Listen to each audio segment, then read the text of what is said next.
اللہ تحیت و ثنا کی ذات والا صفات کے لیے حمد و صلات کے بعد میرے بھائیوں، معاشرہ اس وقت اصلاح پذیر ہوتا ہے جب معاشرہ اپنے عقائد اور اپنے ایمان پر مضبوط ہوتا ہے۔ جو لوگ اللہ تبارک و تعالیٰ سے ڈرتے ہیں ان کی زندگی کے شب و روز بدل جاتے ہیں۔ ان کو اس بات کا خیال ہی نہیں رہتا کہ لوگ میرے بارے میں کیا کہہ رہے ہیں۔ ان کی ایک ہی خواہش ہوتی ہے کہ میں نے یہ دیکھنا ہے کہ میرا رب کس بات میں راضی ہے۔ اب ڈھونڈنے سے، تلاش کرنے سے بھی ایسے لوگ بڑے کم ملتے ہیں۔ اب تو لوگ عوامی پذیرائی، لوگوں کے اندر مقبول ہونا، برادری میں، علاقے میں، شہر میں بلند ہونا کامیابی کی علامت سمجھنے لگے۔ اس کا نقصان یہ ہے کہ معاشرے میں دو چیزیں روز بروز بڑھتی چلی جا رہی ہیں۔ ایک ہے بے حیائی، فحاشی، عریانی۔ روز ایک نیا دروازہ کھلتا ہے، اس کا روز نیا دروازہ کھلتا ہے۔ اب تو ایک نیا لیبل لگ گیا ہے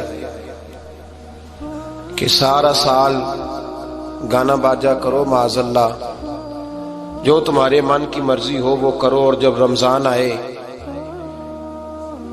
تو کچھ چند پرچوں پہ حدیثیں لکھ کے ٹی وی پہ بیٹھ جاؤ اور لوگوں کو بتاؤ کہ اسلام شاید وہ والا مذہب ہے جو کہتا ہے سارا سال مرضی کرے، رمضان آئے تو حدیث پڑھنی شروع کر دے، اور یکم رمضان سے 29 تک دوپٹہ سر پہ رکھو، اور جب عید والا دن آئے تو اتار دو۔ ہمارا یہ دعویٰ نہیں ہے کہ دین کا کوئی ٹھیکیدار ہے، ہم کہتے ضرور دین سکھائے، ہر آدمی کو اپنا حصہ ملانا چاہیے۔ تنے تنہا کوئی آدمی، کوئی جماعت دین کا کام نہیں کر سکتی، لیکن دینداری صرف رمضان میں نہیں ہوتی، دینداری سارا سال ہوتی ہے۔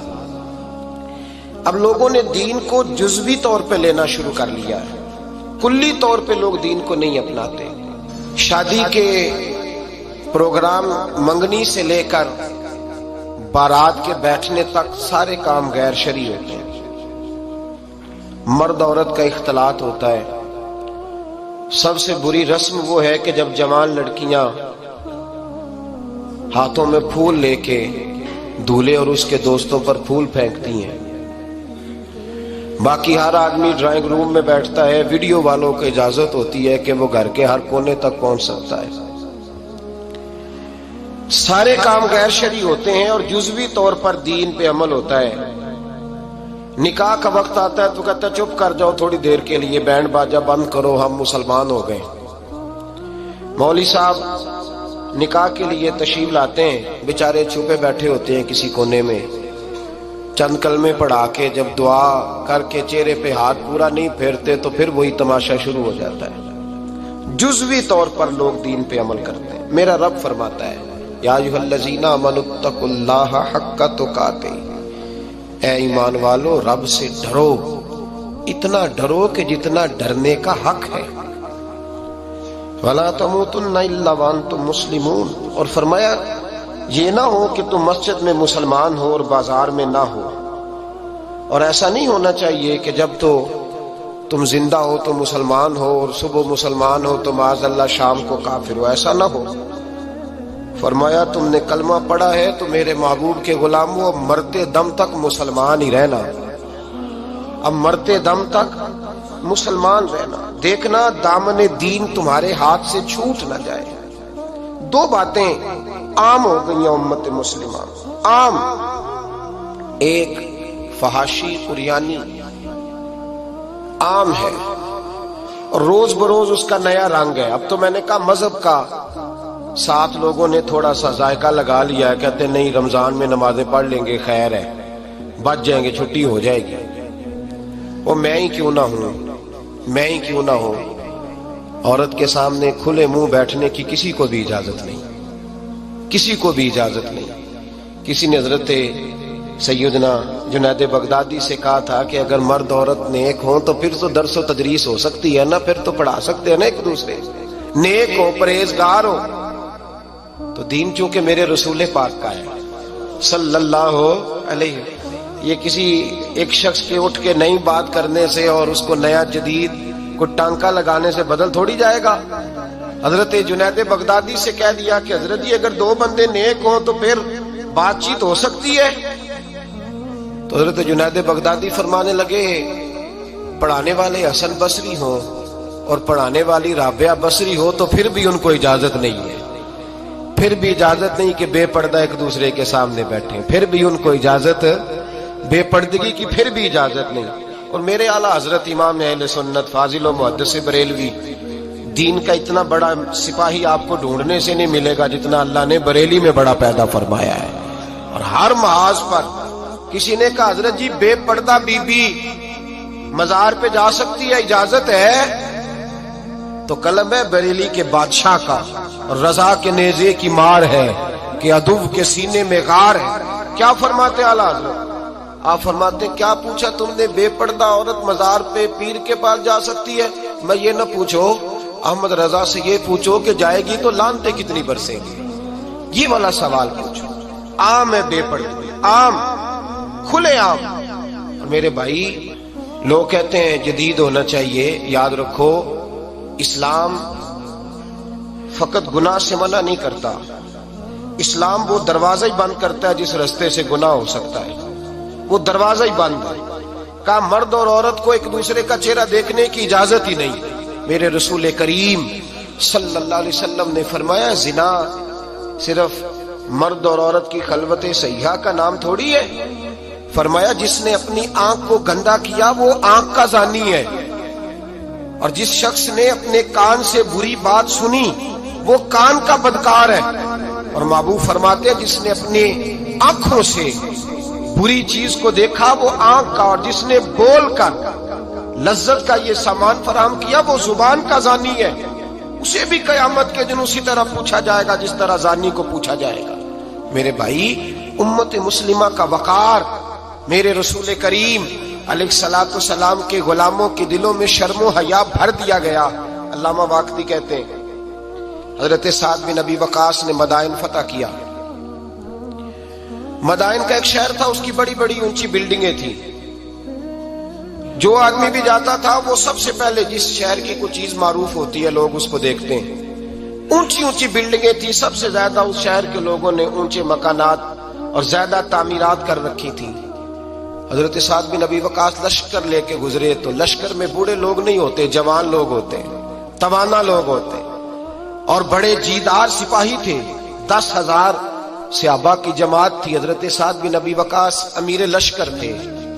اب عیسائیوں نے ایک چال چلی, انہوں نے کہا مسلمان جب بازار سے گزریں گے لڑائی تو ہم ان کے ساتھ لڑ نہیں سکے, ہم وہ والا طریقہ اختیار کرتے ہیں کہ مسلمان قابو میں آ جائیں گے.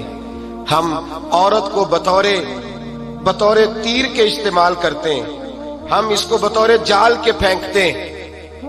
کیا کیا, عورتوں کے ہاتھوں میں پھول دیے, پلیٹیں پکڑائیں, بلڈنگوں کی چھتوں پہ کھڑا کر دیا. فرمایا تم ان پر پھول پھینکنا, اگر 2-4 سپاہی بھی ہم اپنے قابو میں کرنے میں کامیاب ہو گئے تو دراڑ تو پڑ گئی نا, تم ان پر پھول پھینکنا. یہ دیکھیں رسم چلی کہاں سے, ہم نے اپنا لی ہے, چلی کہاں سے, اور ہم نے اس کو اخذ کر لیا, رواج بن گیا. حضرت سعد بن ابی وقاص رضی اللہ تعالیٰ عنہ جب اس بازار سے گزرے تو آگے آگے امیر لشکر کا گھوڑا تھا, پیچھے 10,000 صحابہ گھوڑوں پہ بیٹھے ہیں. حضرت سعد بن ابی وقاص سے نظر اٹھا کے دیکھا تو عورتیں تو کھڑی ہیں پھول لیے.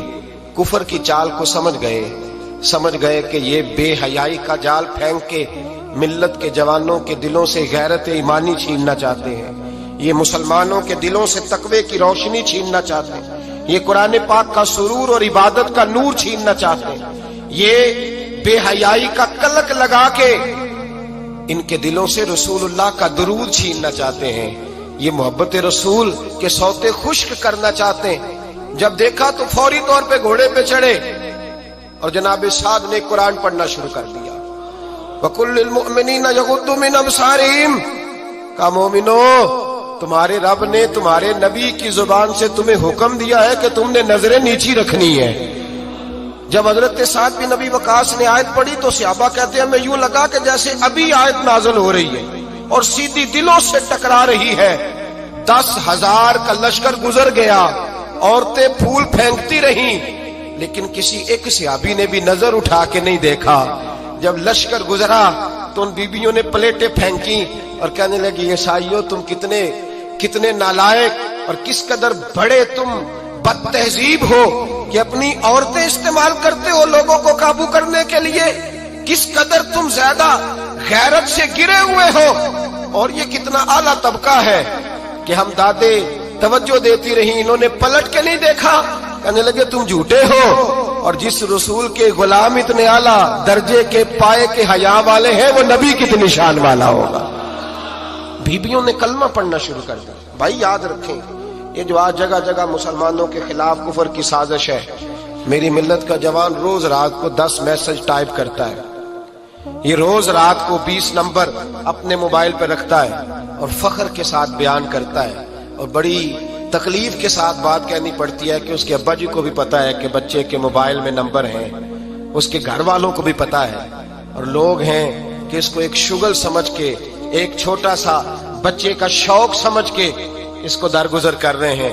تجھے پتا نہیں کہ جب انسان کی یہ سوچ ہوتی ہے، جب اس کا یہ نظریہ ہوتا ہے تو ایمانی قوتیں کتنی زائل ہوتی ہیں۔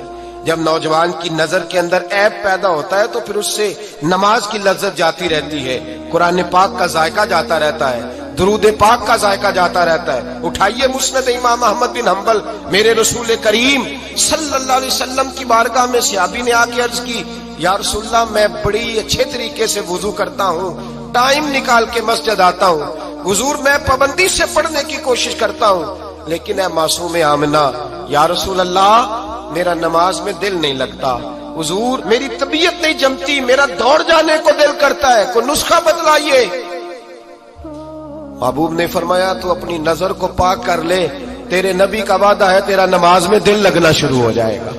اپنی نظر میں پاکیزگی پیدا کر۔ محمد بن قاسم آئے، اگر یہ بات آپ کی سمجھ میں آ گئی تو حد ہو گئی۔ محمد بن قاسم جب یہاں آئے نا ہندوستان میں، تو عجیب واقعہ لکھا ہے ان کے حالات میں۔ یہاں آئے تو نیا علاقہ تھا، ہندوستان کی سڑکوں سے چوکوں سے واقف نہیں تھے۔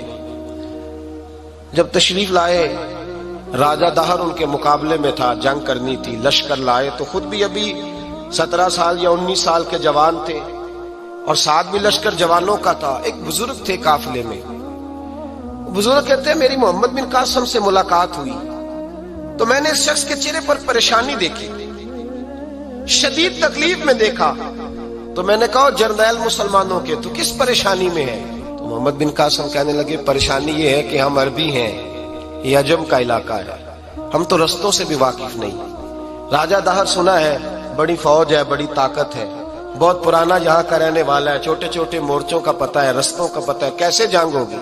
میں پریشان ہوں کہ مقابلہ کیسے ہوگا؟ وہ بزرگ کہتے ہیں میں نے بھی دعا کی، تسلی دی، میں نے کہا اللہ تیری مدد کرے گا۔ میں گزر گیا، 3-4 دن کے بعد ملاقات ہوئی تو میں نے محمد بن قاسم کے چہرے پر بڑی روشنی دیکھی، ہنستے اور مسکراتے دیکھا، توانائی دیکھی، وقار دیکھا، اطمینان اور سکون دیکھا۔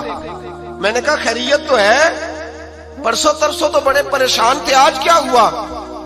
اگر یہ بات سمجھ میں آ گئی میری ملت کے جوان کے، اگر یہ بات سمجھ میں آ گئی تو شاید اسے ڈھب اور سلیقہ آ جائے جینے کا، شاید یہ سمجھ جائے کہ میری توانائی کا راز کہاں ہے۔ کہنے لگے بھائی پرسوں ترسوں بڑے پریشان تھے، آج کیا ہوا؟ جواب دیا کہ تاریخ بنا دی، اس 17 سال کے جوان نے تاریخ بنا دی۔ کہنے لگا میں بے فکر ہو گیا ہوں، راجہ دہر میرا مقابلہ نہیں کر سکتا، وہ 2 دن نہیں کھڑا ہو سکتا میرے سامنے۔ کا وجہ کیا ہے؟ محمد بن قاسم کہنے لگے میں نے تحقیق کی ہے، مجھے پتا چلا ہے کہ راجہ دہر ذہن کا گندا ہے، نظر کا ناپاک ہے، وہ سینے بند کا برا ہے۔ مجھے پتا چلا ہے وہ تو چچا زاد بہن کو نہیں چھوڑتا، وہ تو خالہ زاد پہ بری نظر رکھتا ہے۔ مجھے پتا چلا ہے کہ اس کے تو اپنے علاقے کی عورتیں اس کی نظر سے محفوظ نہیں ہیں۔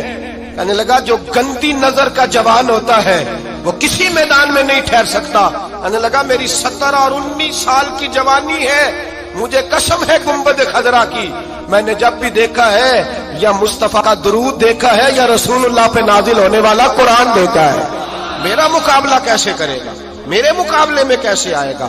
جو نظر کا گندا ہو، کردار کا ناپاک ہو، وہ کسی کے مقابلے میں آ سکتا اور ملت کے جوان یاد رکھ، جب تک نظریں ناپاک ہوتی ہیں اس وقت تک وجود کمزور ہوتے ہیں، جب تک نظریں ناپاک ہوتی ہیں ارادوں میں دراڑیں ہوتی ہیں، جب نظریں ناپاک ہوتی ہیں پھر عقیدے متزلزل ہوتے ہیں، جب نظریں ناپاک ہوتی ہیں پھر انسان کوئی بھی مہم سر نہیں کر سکتا، اور جب نظر پاک ہوتی ہے۔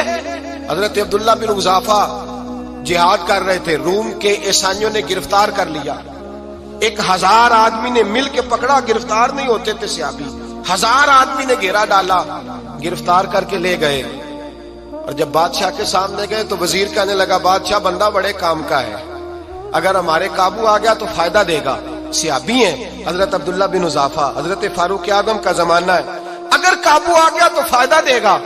بادشاہ کہنے لگا کیوں، کیا خوبی ہے؟ کہنے لگے ہم 1000 آدمی تھے، یہ اکیلا قابو نہیں آ رہا تھا، 1000 آدمی تھے، اگر ہماری فوج میں شامل ہو گیا تو بہت بڑا جرنیل ملے گا۔ بادشاہ کہنے لگا کوئی مسئلہ نہیں، 2-3 چیزیں ہوتی ہیں بندے کو خریدنے کے لیے، خرید لیتے ہیں۔ بادشاہ کہنے لگا عبداللہ جتنی دولت تجھے چاہیے میں تجھے دے دیتا ہوں، میرے لشکر میں آ جا، معاذ اللہ اسلام چھوڑ دے۔ حضرت عبداللہ بن حذافہ کیا فرماتے ہیں بڑا تو بیوقوف ہے، میں نے دولت کمانی ہوتی تو مدینے میں بیٹھ کے تجارت کرتا، میں دولت کمانے نہیں نکلا، میں تو رسول اللہ کی رضا کمانے کے لیے نکلا ہوا ہوں۔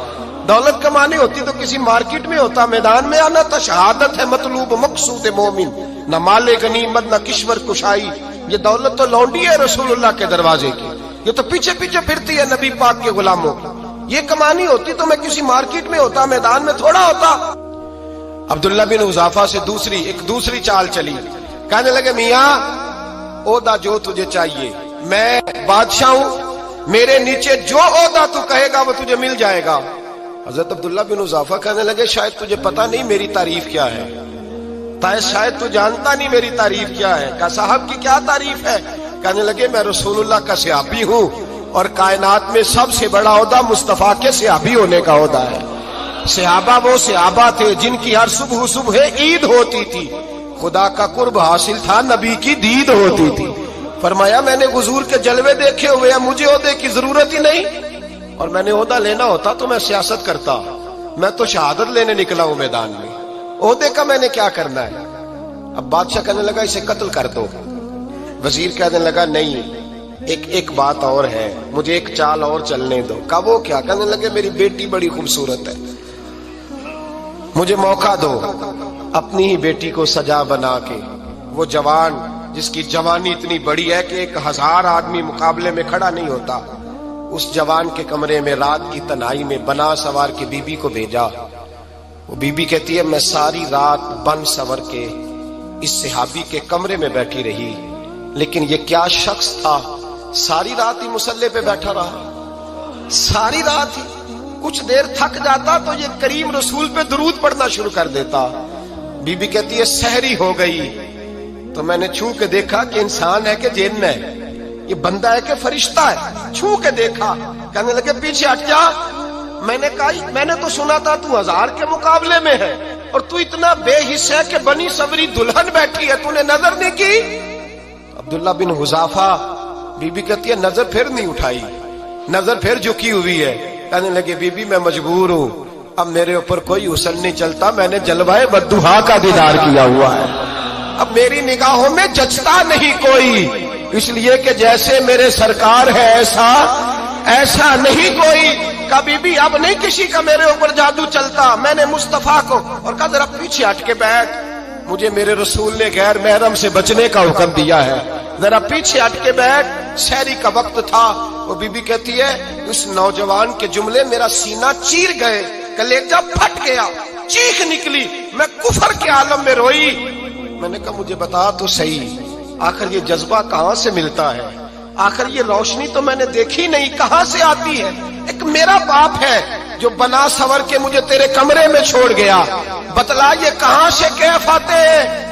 عبداللہ بن حذافہ کہنے لگے اگر کیف لینا ہے تو بھی میرے مصطفیٰ کا کلمہ پڑھ جا، آجا دروازہ رسول پہ جھک جا، مل جائے گا۔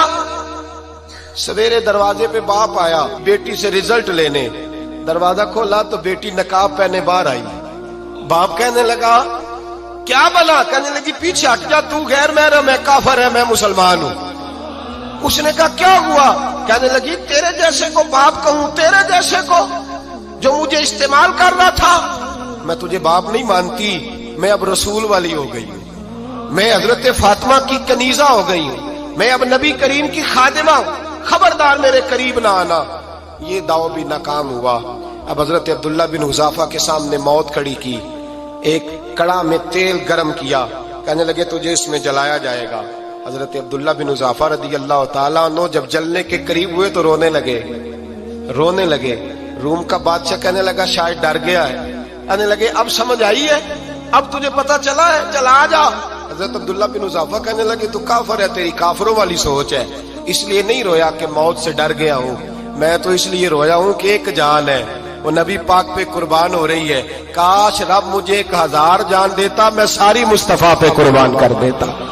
فاضل بریلوی فرماتے ہیں کروں تیرے نام پہ جاں فدا، نہ بس ایک جاں 2 جہاں فدا، اور میرا 2 جہاں سے بھی نہیں جی بھرا، میں کروں کیا کہ کروڑوں جہاں نہیں۔ اور میاں صاحب فرماتے ہیں وہ کچا رنگ للاری والا جیڑا چڑھدا لیندا رہندا، اے عشق تیرے دا رنگ محمد چڑھ جائے پھر نہیں لیندا، عشق تیرے دا رنگ محمد چڑھ جائے پھر اے نہیں لیندا۔ میرے بھائی وہ روم کا بادشاہ کہنے لگا دنیا میں نے بھی بڑی دیکھی ہے، پر جیسے پاک صاف مصطفیٰ کے غلام دیکھے ایسا میں نے کوئی نہیں دیکھا۔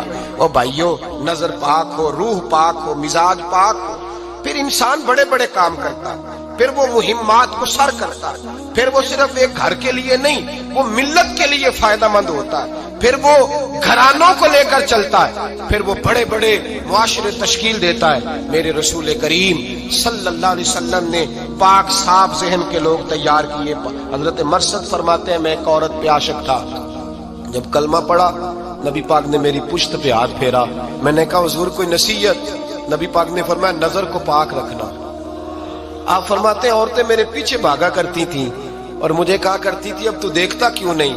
تو میں نے کہا پتا مجھے بھی نہیں، مصطفیٰ کی ایک نظر ہوئی ہے رب نے سارے محل کو چہل دور فرما دیے، سارا کچھ ہی بدل گیا۔ ملت کے جوانوں یاد رکھو اس بات کو، یہ پاکیزگی، یہ نظر، یہ پاکیزگی، یہ مزاج، یہ انسان سے بڑے کام کرا لیتی ہے، اور اگر تیری نظر ناپاک رہتی ہے پھر تو کچھ نہیں کر سکتا، پھر تیری زندگی ایک ایسے قید خانے میں قید ہو گئی ہے جو تجھے 2 قدم بھی نہیں چلنے دے گی۔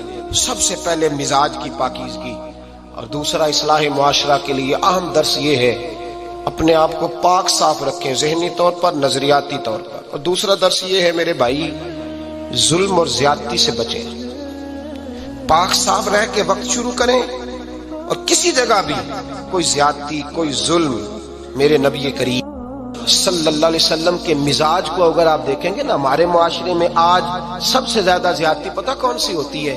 لوگ عزتیں پامال کرتے ہیں، بدگمانیاں کرتے ہیں۔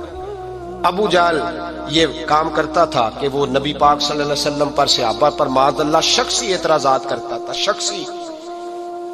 عزیزو، جب آدمی کا کسی سے اختلاف ہوتا ہے نا، یا کسی کو پسند نہیں کرتا یا کسی کو ریجیکٹ کرنا چاہتا ہے تو شخصی اعتراضات کرتا ہے، نیچے اترتا ہے، کمزور بات کرتا ہے، چھوٹی بات کرتا ہے۔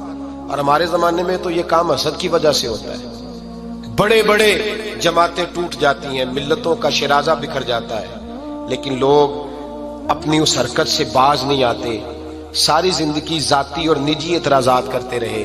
ابو جہل کے اندر ہزاروں عیب پائے جاتے تھے، شرابی بھی تھا، بدکار بھی تھا، بے حیا بھی تھا، ظالم بھی تھا۔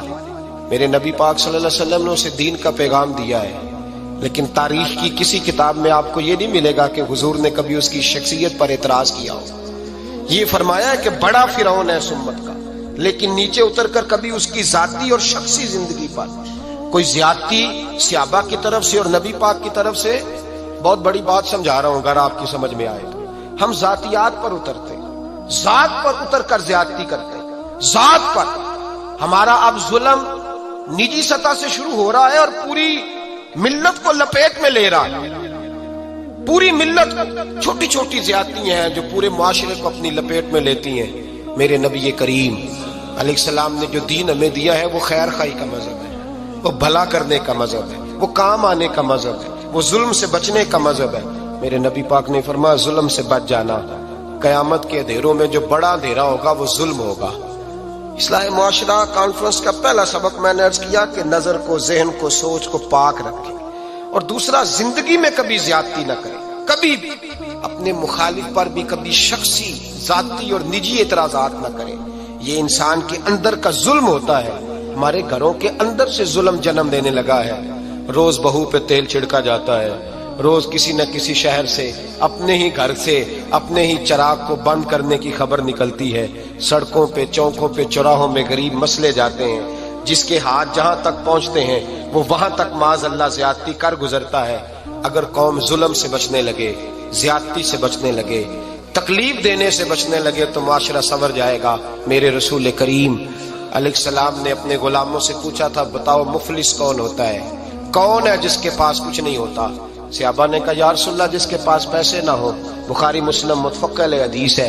نبی کریم نے فرمایا نا بھائی، مفلس تو وہ ہوگا جو قیامت کے دن احد پہاڑ کے برابر نیکیاں لے کے آئے گا۔ یا رسول اللہ اتنی نیکیاں پھر بھی مفلس ہے، پھر بھی غریب ہے؟ تو نبی پاک نے فرمایا نیکیاں پہاڑ کے برابر ہیں، پر اس نے چغلیاں بڑی کی ہیں، غیبتیں بڑی کی ہیں، مذاق بڑے اڑائے، اس نے لوگوں پر پھپتیاں بڑی کسی، تان و تشنی بڑے کیے، ظلم بڑے کیے، گالی بڑی دی، لوگوں کے بارے میں بری باتیں کی۔ اب رب کریم نے وہ ساری نیکیاں لوگوں میں بانٹ دی، مفلس ہو گیا، غریب ہو گیا۔ زیادتی نہیں کریں، ظلم نہ کریں، اپنی نجی زندگی سے لے کر گھر کے اندر سے لے کر اجتماعی زندگی تک زیادتی سے بچیں۔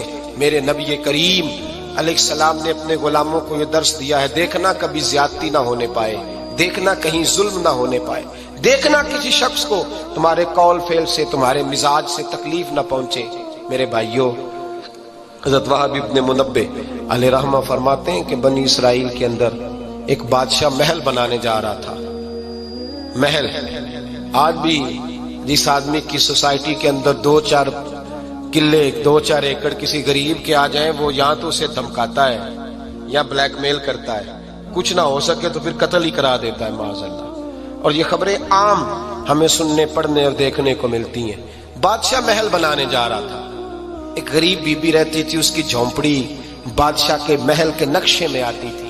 بادشاہ نے کہا بی بی منہ مانگی قیمت لے لو، خالی کر دو یہ مکان۔ بزرگوں کو اپنے جھونپڑیوں سے بڑی دلچسپی ہوتی ہے، بچے سوسائٹیوں میں چلے جاتے ہیں، ابا جی کہتے ہیں مجھے گاؤں میں رہنے دو، میرا یہی دل لگتا ہے، مجھے اس گھر سے دلچسپی ہو گئی۔ اماں کہنے لگی بادشاہ میں یہاں بیاہ کے آئی تھی، خامد انتقال کر گیا، اولاد اللہ نے دی نہیں، میں پکا ہوا پھال ہوں، گر جاؤں گی تو تیرا ہی ہے، لیکن مجھے اس آشیانے میں رہنے دے، یہ گھونسلہ میں نے تنکا تنکا کر کے بنایا ہے، مجھے رہنے دے، نہ مجھے نکال۔ کہنے لگا میرا نقشہ خراب ہوتا ہے۔ بی بی سارا دن مکان میں بیٹھی رہتی کہ میری جھونپڑی ٹوٹ نہ جائے، ظالم کی نظر میں آ گئی ہے کہیں میرا یہ آرزوؤں کا محل چکنا چور نہ ہو جائے، سارا دن ڈیوٹی کرتی۔ بادشاہ نے بھی 2-4 سپاہی کھڑے کر دیے، جب گھر سے نکلے تو بلڈوز کر دینا، مکان کو گرا دینا۔ وہ خاتون کتنی دن بندہ بیٹھ سکتا ہے؟ ایک دن سر شام گھر سے نکلی، 2-1 گھنٹے کے بعد واپس آئی تو مکان گر گیا تھا، دیوار بن گئی تھی۔ حضرت وہاب ابن منبہ فرماتے ہیں بس اس نے دعا کی تو رب کریم نے وہ شہر سارا تباہ کر دیا۔ اس بی بی نے 2 جملے کہے تو الٹ پلٹ دیا وہ سارا شہر۔ میرے نبی کریم علیہ السلام نے فرمایا جب مظلوم کے ہاتھ دعا کے لیے اٹھتے ہیں تو عرش کا مالک آسمان سے کہتا ہے کھول دے سارے دروازے، اس کے بیچ کوئی پردہ نہیں رہنا چاہیے، آنے دے، مظلوم ہے، اس پر ظلم ہوا ہے، ظلم ہوا ہے۔ لوگ کہتے ہیں میں بے چین رہتا ہوں صاحب، مولانا صاحب، پیر صاحب، وہ گھر کے ایک کونے سے چیخنے کی آواز آتی ہے، کوئی دم مل جائے، کوئی تعویذ ہو جائے، کچھ ایسا ہو جائے کہ بچت ہو جائے، کوئی ایسی پھونک لگ جائے کہ آرام آ جائے۔ تو میں کہتا ہوں بھائی اگر بڑے دم کرانے سے بھی فرق نہیں پڑا، اگر بڑے تعویذ لینے سے بھی چیخیں بند نہیں ہوئی، تو ذرا ٹٹول کے دیکھ لو کہیں کسی یتیم کی آہیں ہی نہ دفن ہو وہاں، کہیں کسی غریب کا گوشت تو نہیں دبا لیا، کہیں کسی کو لوٹ کے تو دیوار نہیں بنا لی، کہیں کسی کا مکان پہ قبضہ کر کے تو نہیں بنایا۔ اگر لوٹ اور حرام کا مال ہو تو پھر چیخیں بند نہیں ہوتی، پھر سکون سے سویا نہیں جاتا، پھر وہاں آرام کی نیند نہیں آتی۔ حضرت وہاب ابن منبہ فرماتے ہیں بی بی آئی اور آ کر کے اس نے جب دیکھا میرا گھر ٹوٹ گیا ہے، محل ٹوٹ گیا ہے، حالات بدل گئے ہیں، تو وہ خاتون آتی ہے اور میرے بھائی دعا کی تو اس نے انداز ہی بدل کے رکھ دیے. مکان سے نکلی تو مکان ٹوٹ گیا. اور فرماتے ہیں واپس آئی تو ہاتھ پھیلا کے پتہ کیا کہتی ہے؟ کہتی اے اللہ میں تو موجود نہیں تھی، بتا تو کہاں گیا تھا؟ تو بھی موجود نہیں تھا، میں تو نہیں تھی، پر تو کہاں تھا؟ بس رب کریم نے حضرت جبریل کو حکم دیا، فرمایا یہ بستی الٹ دو، ساری تباہ کر دو، یہ لوگ نہیں رہنے چاہیے، جو ظلم تو سہتے ہیں بغاوت نہیں کرتے، نہیں رہنے چاہیے. صاحب طبقات کہتے ہیں میرے مصطفیٰ کریم سید عالم صلی اللہ علیہ وسلم کے وصال ظاہری کے ایام قریب آئے تو حضور نے سرخ پٹی باندھی، تیز بخار ہے نبی کریم کو. 2 صحابہ سہارا دے کے مسجد میں لائے. نبی پاک علیہ السلام کو بظاہر سہارا دے کے لایا گیا. کریم رسول نے لوگوں کو جمع کیا، حضور آج کیا ہونے والا ہے، آج کیا کہا جائے گا، آج کس لیے میٹنگ بلائی ہے؟ نبی کریم کے کل صحابہ جب مسجد میں جمع ہوئے تو کھچا کھچ مسجد بھری ہے. وصال ظاہری سے چند یوم پہلے کی بات. نبی پاک نے فرمایا آج تمہیں کوئی جہاد کی ترغیب نہیں دینی، آج کوئی نیا پیغام نہیں دینا، آج تمہیں بتانا ہے کہ رب نے اپنے بندے کو اختیار دیا ہے، چاہے تو دنیا میں رہے، چاہے تو اس کی بارگاہ میں حاضر ہو جائے. اس عبد نے بارگاہ ربوبیت کی طرف لوٹنے کا ارادہ کر لیا ہے. حضرت صدیق اکبر رونے لگے تو صحابہ نے کہا تمہیں کیا ہوا؟ کہنے لگے سمجھ نہیں رہے، کسی کی بات نہیں کر رہے، نبی پاک تو اپنی بات فرما رہے ہیں، اس نے جانے کا ارادہ کر لیا. سنیے میرے بھائی، محبوب پاک نے فرمایا بھائی کسی شخص کو میری طرف سے کوئی تکلیف پہنچی ہو تو بدلہ لے سکتا ہے، بدلہ لے سکتا ہے، کسی کو تکلیف پہنچی ہو. صحابہ پھوٹ کے رونے لگے. محبوبہ کرم ہی کرم ہوا ہے، رحمت ہی رحمت آئی. آپ کے بارے میں گمان کرنے والا بھی دائرہ ایمان سے نکل جائے گا. حضور آپ کیا فرما رہے ہیں؟ فرمایا نہیں بھائی اٹھو. پیچھے سے جناب عکاشہ بن محصن اٹھے، ہاتھ کانپتے ہیں، آگے بڑھے، کہنے لگے یا رسول اللہ ایک جنگ کے موقع پر آپ نے درہ مارا تھا، ننگی پیٹھ پر صفیں سیدھی کراتے، بات دل میں رہ گئی ہے، میں نے بدلہ لینا ہے. نبی کریم نے فرمایا بلال دوڑ کے جاؤ، فاطمہ کے گھر درہ پڑا ہے، درہ لاؤ. سیدنا بلال حبشی کہتے میں گیا، دستک دی، سیدہ طیبہ طاہرہ حضرت فاطمہ فرمانے لگی بلال کیسے آئے ہو؟ اماں جی وہ درہ چاہیے تھا. سیدہ کو تشویش ہوئی، کہنے لگے بلال نہ تو جنگ پہ جانا ہے، نہ جہاد ہے، نہ کوئی ایسا موقع ہے، حضور کی تو طبیعت مبارک بظاہر بڑی علیل ہے، درہ کیا کریں گے؟ حضرت بلال عرض کرنے لگے اماں جی ایک صحابی بدلہ لینے لگے ہیں. صاحب طبقات نے جملے لکھے ہیں، کہتے ہیں بی بی صاحبہ نے درہ بھی دیا اور امام حسن حسین کو بھی باہر نکالا. فرمانے لگی عکاشہ سے کہنا 100 درے مارے. ان 2 شہزادوں کے جسم پر نبی پاک کے قریب نہ جائے، میں نے 2 بچے پیدا ہی اپنے محبوب پر قربان کرنے کے لیے کیے، ان کو لے جائے. حضرت بلال کہتے میں 2 شہزادے لے کے آیا، اور جب دروازے میں میں لے کے پہنچا تو نبی پاک نے دیکھا تو آنکھوں میں آنسو آ گئے. فرمایا ان کو بٹھا دو، مجھے پتا ہے فاطمہ نے کیا کہہ کے بھیجا ہے. حضرت سیدنا بلال فرماتے درہ میں نے جناب عکاشہ کو دیا. حضرت عکاشہ درہ لے کے آگے جو بڑھے تو حضرت ابو بکر صدیق نے ان کے پیروں پہ ہاتھ رکھا. فرمایا عکاشہ میری طرف آ یا مجھے مار درے، نبی پاک کے قریب نہ جا. مصطفیٰ کریم نے فرمایا ابو بکر تو ہٹ جا، اسے آنے دے. فرماتے میں چند قدم آگے گیا تو مولا علی شیر خدا نے میرے پیر پہ ہاتھ رکھا. کہنے لگے عکاشہ سوچ تو صحیح تو کیا کر رہا ہے؟ حضور نے فرمایا علی ہٹ جاؤ، میرا اور ان کا معاملہ ہے. جناب عکاشہ آگے بڑھ رہے. نبی کریم نے فرمایا میں اپنی امت کو درس دینا چاہتا ہوں، خبردار خبردار زندگی میں تمہارے ہاتھ سے زبان سے کسی کو تکلیف نہ پہنچنے پائے. خبردار یاد رکھنا وہ معاشرے بگڑ جاتے ہیں، وہ معاشرے تباہ کر دیے جاتے ہیں جہاں ظلم ہوتا ہے، جہاں زیادتی ہوتی ہے، جہاں لوگوں کو ستایا جاتا ہے. محبوب کریم کے قریب آئے حضرت عکاشہ کا حضور میری پیٹھ ننگی تھی، آپ بھی ذرا کپڑا ہٹائیے. نبی کریم نے پیٹھ سے کپڑا ہٹایا. جناب عکاشہ نے درہ جو اٹھایا تو صحابہ کی چیخیں نکلی. حضرت عکاشہ نے درہ دور پھینکا، حضور کے بطن اطہر سے لپٹ گئے، چومنے لگے. کہنے لگے حضور وہ تو سب سیدھی کراتے لگ گیا تھا، آپ نے کہاں مارا تھا؟ یا رسول اللہ میں تو بہانہ بنا رہا تھا کہ جاتی دفعہ مجھے وجود چومنے کا موقع نصیب ہو جائے، مجھے یہ موقع نصیب ہو جائے. میرے حبیب نے فرمایا جس نے جنتی دیکھنا ہو میرے عکاشہ کی زیارت کر لے. بھائی ظلم کا دروازہ کھلا ہوا ہے اور لوگ بھول جاتے ہیں زیادتی کرتے ہوئے.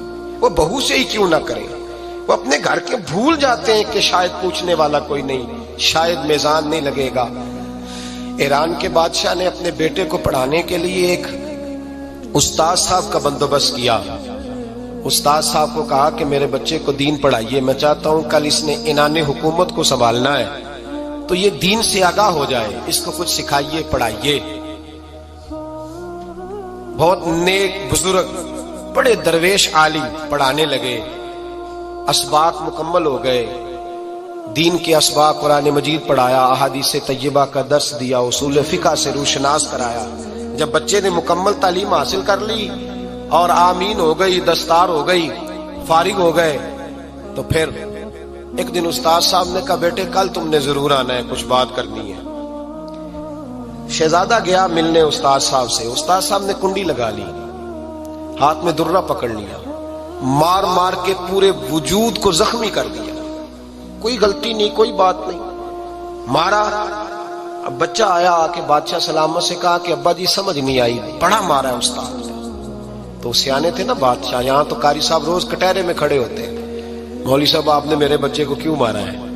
آپ 8,000 کے مولوی ہیں، میرا کئی کروڑ کا بچہ ہے، سویرے بدل لیں گے، خبردار آپ نے بچے کو ہاتھ لگایا۔ اپنی حیثیت میں رہے معاذ اللہ۔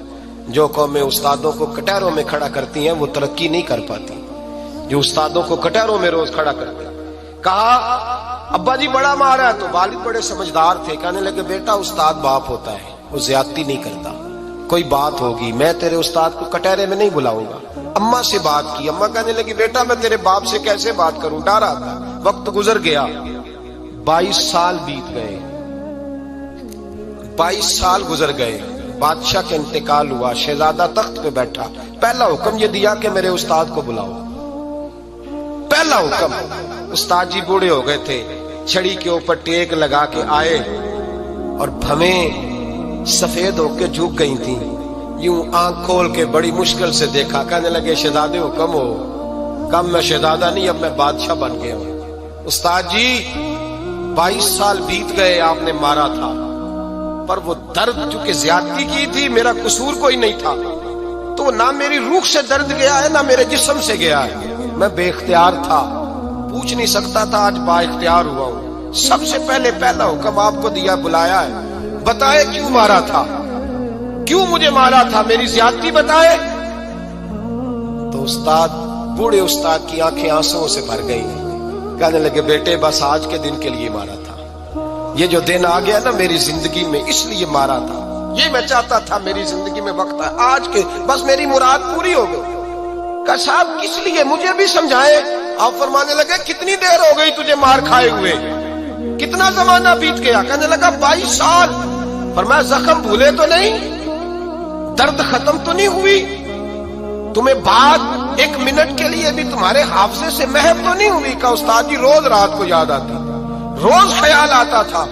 استاد کہنے لگے بھائی تو بے اختیار تھا، پوچھ نہیں سکا، 22 سال تجھے یاد رہا، مجھے پتا تھا تو ایک دن حکمران بنے گا، میں نے تجھے اس لیے مارا تھا کہ بیٹے یاد رکھنا، کسی پہ ظلم نہ کرنا، اگر تجھے 22 سال تک یاد رہا ہے تو جس پر تو ظلم کرے گا اسے بھی قیامت تک یاد رہے گا، اور یہ یاد رکھنا تو آج با اختیار ہوا تو تو نے مجھے بلا لیا ہے، قیامت کے دن غریب با اختیار ہو جائیں گے، مظلوم با اختیار ہو جائیں گے، وہ با اختیار ہوں گے باللہ الواحد القہار، رب کریم کی بارگاہ کے اندر ان کا اختیار ہوگا، اکیلے اللہ کی حکمرانی ہوگی، پھر وہ بلائیں گے بڑے بڑے کج کلاہ، دنیا میں جن کی پگڑیاں اونچی تھی وہ سر جھکائے کھڑے ہوں گے، دنیا میں جو ڈکٹیٹر بنتے تھے ان کی پشتیں لال ہوں گی، ان کو غدار لکھا جائے گا، قیامت تک نہیں بھولے گا۔ ظلم کرنا تو سوچ سمجھ کے کرنا، اتنا کرنا جتنا تم سہ سکتے ہو، اتنی زیادتی کرنا جتنی قیامت میں تم برداشت کر سکتے ہو۔ میرے نبی کریم صلی اللہ علیہ وسلم نے فرمایا ظلم سے بچو، یہ قیامت کے اندھیروں میں سے ایک اندھیرا ہوگا، زندگی میں زیادتی نہ کریں، اگر تھوڑی دیر کے لیے کوئی چیز برداشت کر جائیں گے تو وہ فائدہ دے جائے گی، کچھ دیر کے لیے اگر سہ جائیں گے تو نفع مل جائے گا، سہنے کی کوشش کریں لیکن زیادتی نہ کریں، نظر کو، سوچ کو، ذہن کو پاک رکھیں، اور میرے بھائی زندگی پوری ظلم سے بچیں، زیادتی سے بچیں۔ امیر المومنین حضرت جناب سیدنا عمر فاروق رضی اللہ تعالیٰ عنہ رات گھر میں تھے تو رونے لگے،